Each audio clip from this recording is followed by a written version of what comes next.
안녕하세요. 오늘은 대한민국의 신혼부부, 그리고 이제 막 부모가 되신 분들을 위한 정부의 아주 강력한 주거 지원책이죠. 바로 신생아 특례 대출에 대해서 한번 제대로 파헤쳐보겠습니다. 여러분, 아이를 낳고 새로운 가정을 꾸리는 것만큼 행복한 일이 또 있을까요? 하지만 기쁨도 잠시, 솔직히 어마어마한 집값 때문에 우리 가족이 편히 쉴 곳은 어떻게 마련해야 하나, 이런 걱정 다들 한 번쯤 해보셨을 거예요. 바로 이럴 때 여러분의 이런 고민을 덜어주기 위해 정부가 정말 강력한 지원책을 내놨습니다. 그게 바로 신생아 특례 대출인데요. 자, 이게 대체 뭔지 한번 자세히 들여다볼까요? 그러니까 쉽게 말해서 신생아 특례 대출은요, 최근 2년 안에 아기를 낳은 가구를 대상으로 집을 사거나 전세를 얻을 때 필요한 돈을 정말 낮은 금리로 빌려주는 정부 지원 대출입니다. 핵심은 딱 하나, 출산 가구의 주거 부담을 확 낮춰주겠다는 거죠. 이 대출은 크게 두 종류가 있어요. 내 집을 장만할 때 쓰는 구입자금 대출이 있고요. 전세 보증금을 마련하기 위한 전세자금 대출이 있습니다. 이 두 가지 다 좋은데 오늘은 아마 가장 많은 분들이 궁금해하실 구입자금 대출을 중심으로 한번 집중적으로 알아보겠습니다. 자, 이제 아마 가장 궁금해하실 부분일 텐데요. 그래서 나도 이걸 받을 수 있는 건가? 하는 거죠. 지금부터 여러분이 해당되는지 바로 확인할 수 있도록 핵심 자격 요건 4가지를 하나씩 체크해 드릴게요.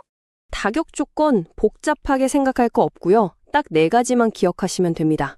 바로 자녀, 소득, 자산, 그리고 주택. 이 4가지예요.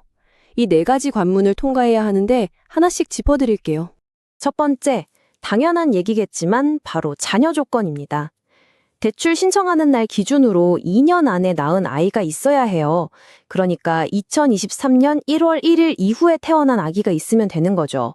물론 입양한 아이도 똑같이 적용됩니다. 두 번째, 소득. 이게 또 아주 중요합니다. 기본적으로 부부 합산 연소득이 1억 3천만 원 이하여야 하는데요. 그런데 여기서 진짜 대박인 건 바로 맞벌이 부부입니다. 최근에 맞벌이 가구를 위한 기준이 확 올라갔어요. 무려 2억 원까지요. 와, 이러면 정말 많은 분들이 해당되겠죠? 세 번째는 자산입니다. 여러분이 가진 집, 차, 예금, 주식 같은 걸 다 합친 금액에서 빚을 뺀 순자산 있죠. 그게 5억 1,100만 원보다 적어야 합니다. 이 기준은 2026년도 기준이니까 참고하시고요.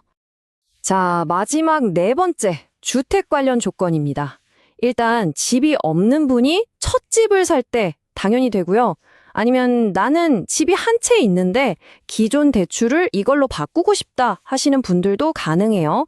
단, 그 집이 9억 원 이하여야 하고요. 크기는 국민평수죠. 85제곱미터보다 작아야 합니다. 그럼 이 조건들을 다 통과하면 대체 어떤 혜택이 기다리고 있을까요? 이제부터가 진짜 하이라이트입니다. 이 대출의 금리와 한도, 바로 보시죠. 와, 한도 보세요. 최대 4억 원입니다. 4억! 물론 이건 최대 금액이고 개인의 소득이나 집값에 따라 조금씩 달라지겠지만 이 정도면 내 집 마련의 구매에 정말 큰 디딤돌이 되겠죠? 그리고 이 대출의 꽃, 바로 금리입니다. 소득에 따라서 다르긴 한데 시작이 연 1.8%예요. 이게 말이 되나요? 요즘 같은 고금리 시대에? 심지어 이 파격적인 금리가 무려 5년 동안이나 보장됩니다. 이건 정말 엄청난 혜택이죠. 근데 이게 끝이 아니에요, 여러분. 진짜 놀라운 건 지금부터입니다. 만약에 대출 받고 아이를 한 명 더 낳잖아요. 그럼 이 낮은 금리가 5년 더 늘어납니다. 아이 한 명 낳을 때마다 5년씩, 그러니까 최장 15년까지 이 혜택을 누릴 수 있다는 거죠. 이건 뭐 거의 다자녀 장려 정책 수준인데요. 여기서 끝이 아닙니다. 금리를 더 깎을 수 있는 보너스 혜택도 있어요. 아이를 또 낳거나 청약 통장이 있거나 전자계약을 하면 금리가 계속 내려가는 거예요.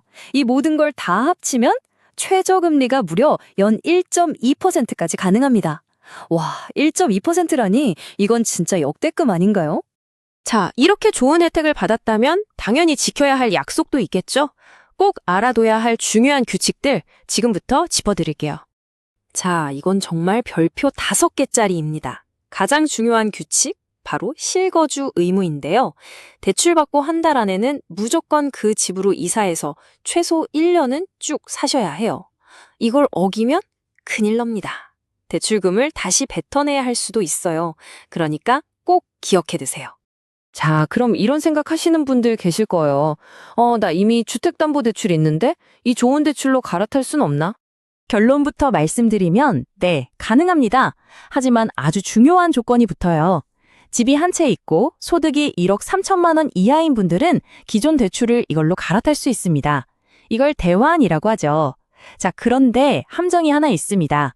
최근에 맞벌이 부부를 위해 소득 기준이 2억 원까지 늘어났잖아요. 그런데 이 1억 3천만 원에서 2억 원 사이 소득 구간에 계신 분들은 아쉽게도 이 대환은 안 됩니다. 이 점 정말 헷갈리기 쉬우니 꼭 체크하셔야 합니다. 자, 너무 복잡했나요? 그럼 오늘 내용의 핵심 숫자 3가지만 딱 기억하고 가시죠.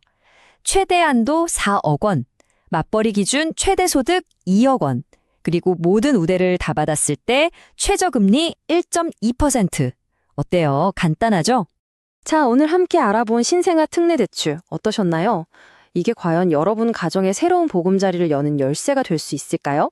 오늘 알려드린 정보들 꼼꼼하게 잘 활용하셔서 여러분의 내 집 마련 계획에 정말 큰 힘이 되었으면 좋겠습니다.